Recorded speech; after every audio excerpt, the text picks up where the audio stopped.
The Quran is Islam's holiest text. It's one of the most influential books in human history, memorized by millions of people worldwide. But many people don't actually understand what the Quran is, what it contains, or why Muslims hold it so sacred. In this video, we're going to explore the Quran, what it is, what it teaches, and why it matters.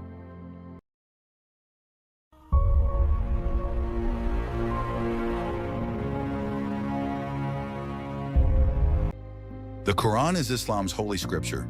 Muslims believe it is God's word, revealed to the Prophet Muhammad over a period of 23 years. The word Quran itself means recitation in Arabic, and that's significant.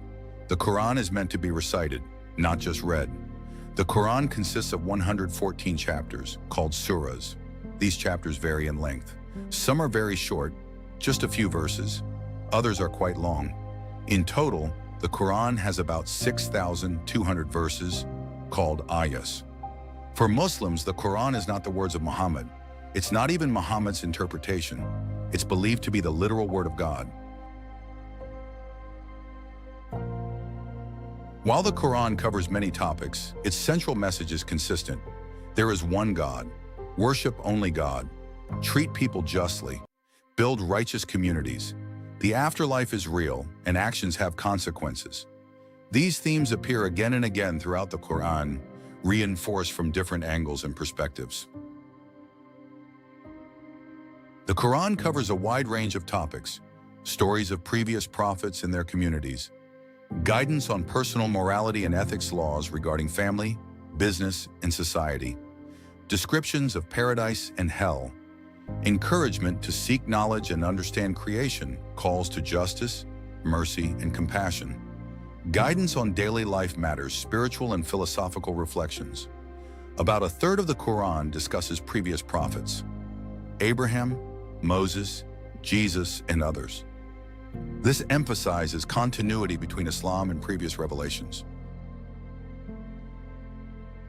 The Quran was revealed over 23 years during Muhammad's lifetime. Different parts were revealed in response to specific situations and questions. This is why the Quran sometimes addresses specific historical situations. It's addressing real people, real communities, real problems. Understanding the historical context of each verse is crucial to understanding what it means. For example, certain verses about warfare apply to specific historical situations. They're not blanket endorsements for violence. They're specific guidance for specific circumstances. Muslims engage with the Quran in several ways. First, recitation and memorization. Many Muslims memorize the entire Quran. This practice, called hafiz, is deeply honored in Islam. Second, daily reading. Many Muslims read portions of the Quran daily as a spiritual practice. Third, study and reflection. Scholars spend years studying the Quran's meaning, history, and application. Fourth, application. Muslims try to live according to the principles taught in the Quran. Fifth, guidance. Muslims turn to the Quran for guidance in their daily lives and decision-making. Muslims point to various verses in the Quran that seem to contain scientific knowledge that wasn't known at the time of revelation. For example, verses discussing embryonic development that align with modern science, or descriptions of the expansion of the universe. Scholars interpret this differently. Some see it as evidence of divine knowledge. Others argue that these descriptions are general enough to align with multiple interpretations.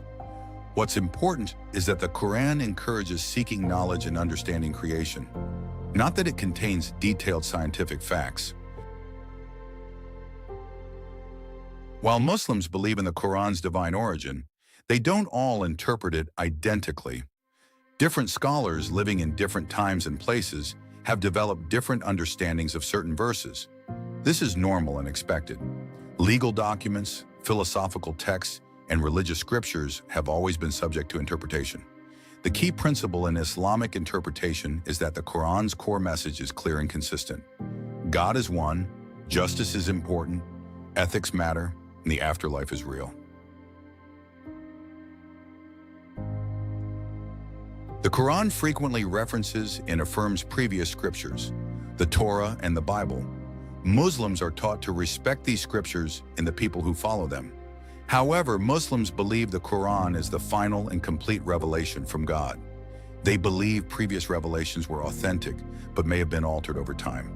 So while Muslims respect Christian and Jewish scriptures, they believe the Quran is the most complete and preserved revelation. One unique aspect of Islam is the practice of Quran memorization. Millions of Muslims worldwide have memorized the entire Quran. This practice develops discipline, develops memory, and creates deep connection to the text. The beauty of the Quran's language and rhythm makes it easier to memorize than you might think. And for many Muslims, reciting the Quran is a deeply spiritual and emotional experience. So to summarize, the Quran is Islam's holiest text, believed by Muslims to be God's final revelation. It covers topics from personal morality to societal justice. It tells stories of previous prophets. It encourages seeking knowledge, and it serves as a guide for how Muslims should live. The Quran has inspired incredible civilizations, remarkable scholarships, and billions of people seeking to live righteously. Whether you're Muslim or just interested in understanding Islam, the Quran is worth knowing about. If you want to deepen your Quranic knowledge, I recommend finding a translation you like and reading a few verses daily. If this video was helpful, please like and subscribe for more content about Islam. Thanks for watching.